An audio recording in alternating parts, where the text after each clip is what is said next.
Ibu-ibu Komisi Wanita Jemaat Maranatha GKJ Sampangan Kradenan yang dikasihi Tuhan Yesus Kristus. Malam hari ini kita berjumpa kembali dalam saat teduh KWJ Maranatha. Mari ibu-ibu, sebelum kita mulai belajar bersama akan firman Tuhan, mari kita berdoa terlebih dahulu, meminta pimpinan Roh Kudus supaya kita diberi hikmat dan pewahyuan untuk kita dapat mengerti akan firman Tuhan pada malam hari ini. Selamat malam Tuhan Yesus, kami sungguh mengucap syukur karena kasih-Mu Tuhan. Pada malam hari ini Engkau boleh menggerakkan hati kami untuk kami bersama-sama mendengar akan firman-Mu. Bapa, kami memohon hikmat, pengertian, dan roh pewahyuan yang daripada-Mu, sehingga renungan yang akan dibagikan pada malam hari ini dapat menjadikan hidup kami semakin berkenan di hadapan-Mu.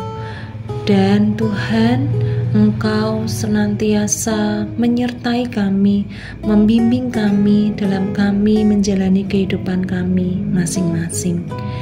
Tuhan, berkati kami, urapi kami dengan Roh Kudus-Mu, sehingga kami dapat mengerti akan firman-Mu. Terima kasih Tuhan Yesus. Di dalam nama Tuhan Yesus kami sudah berdoa dan mengucap syukur. Amin. Ibu-ibu, firman Tuhan pada malam hari ini terambil dari kitab 1 Petrus 1 ayat 22.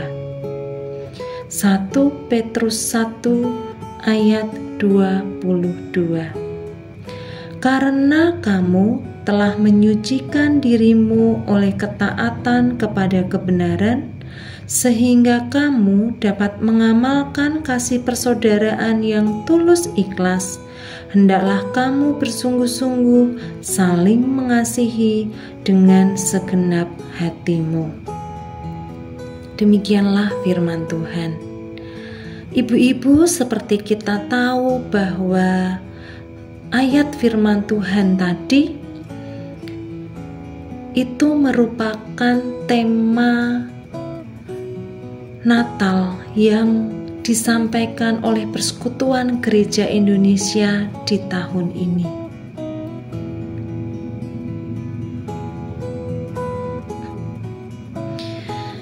Saya rindu menceritakan tentang sebuah kisah. Alkisah ada dua orang kakak beradik yang hidup di sebuah desa. Entah karena apa, mereka terjebak ke dalam suatu pertengkaran serius.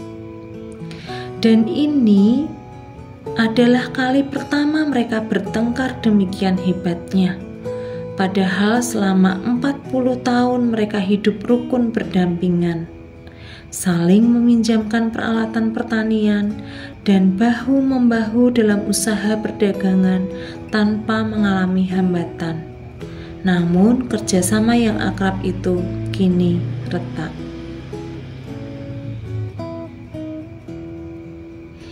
Dimulai dari kesalahpahaman yang sepele saja, kemudian berubah menjadi perbedaan pendapat yang besar, dan akhirnya meledak dalam bentuk caci maki. Beberapa minggu sudah berlalu, mereka saling berdiam diri tak bertegur sapa. Suatu pagi datanglah seorang mengetuk pintu rumah sang kakak. Di depan pintu berdiri seorang pria membawa kotak perkakas tukang kayu. "Maaf Tuan, sebenarnya saya sedang mencari pekerjaan," kata pria itu dengan ramah. "Barangkali Tuan berkenan memberikan beberapa pekerjaan untuk saya selesaikan." "Oh iya," jawab sang kakak, "saya punya pekerjaan untukmu." Kau lihat ladang pertanian di seberang sungai sana. Itu adalah rumah tetanggaku.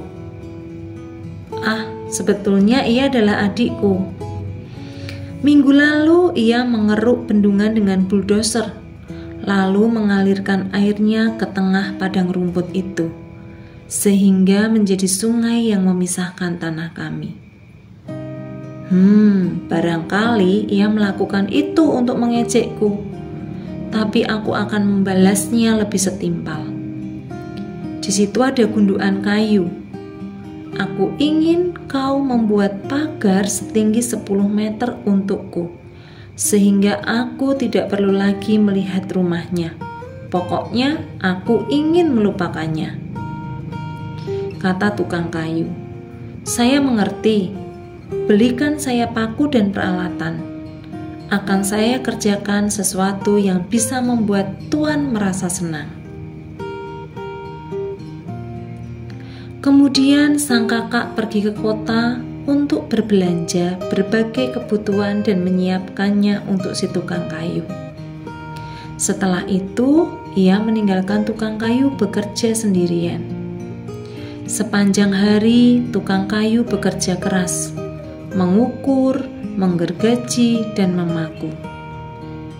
Di sore hari, ketika sang kakak petani itu kembali, tukang kayu itu baru saja menyelesaikan pekerjaannya.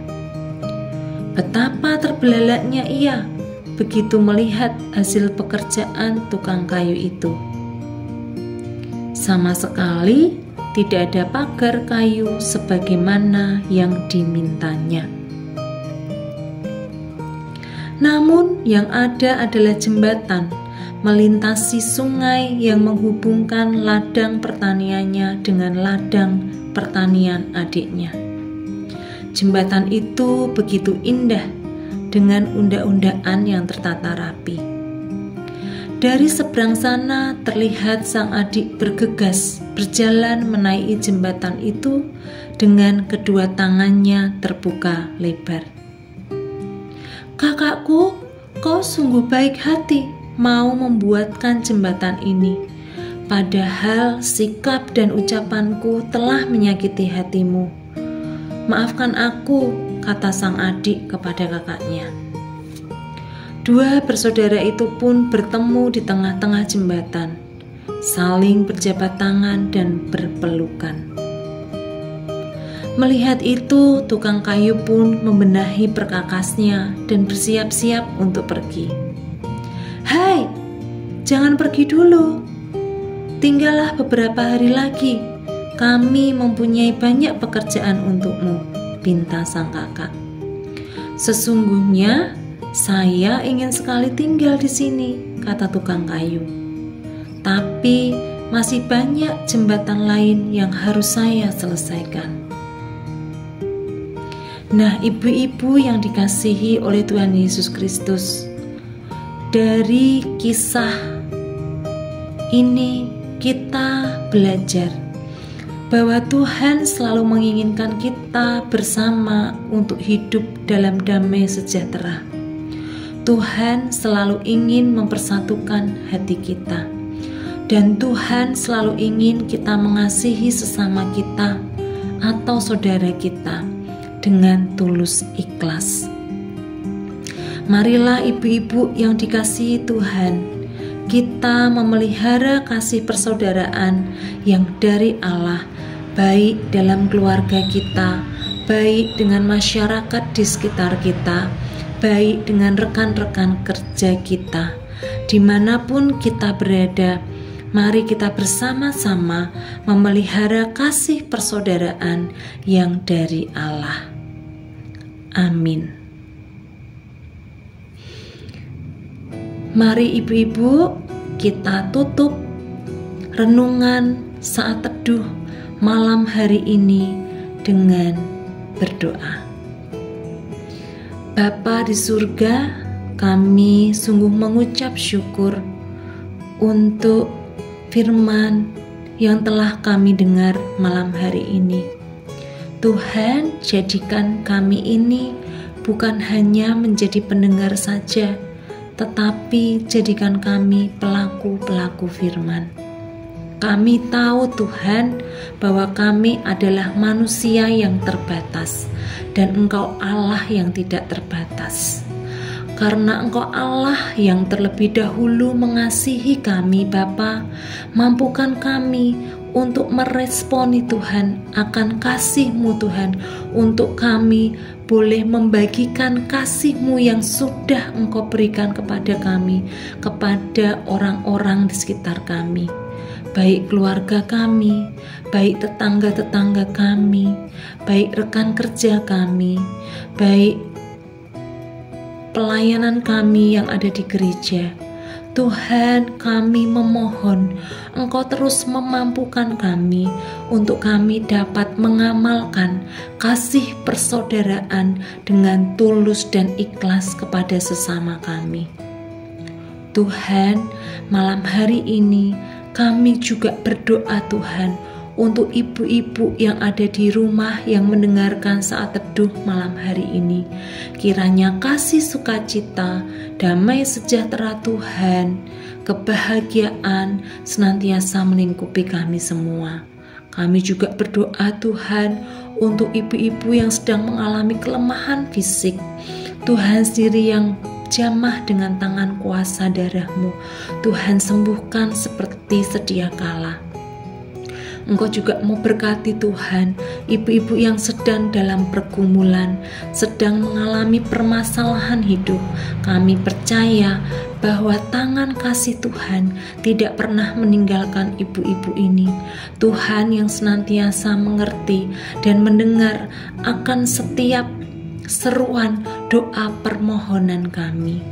Tuhan, kami juga berdoa Tuhan Yesus, sebentar lagi kami akan menyambut Natal. Biarlah Engkau Tuhan yang mengurapi kami, menolong kami Tuhan, untuk kami dapat membuka hati kami lebar-lebar Tuhan, untuk menyambut kehadiran-Mu.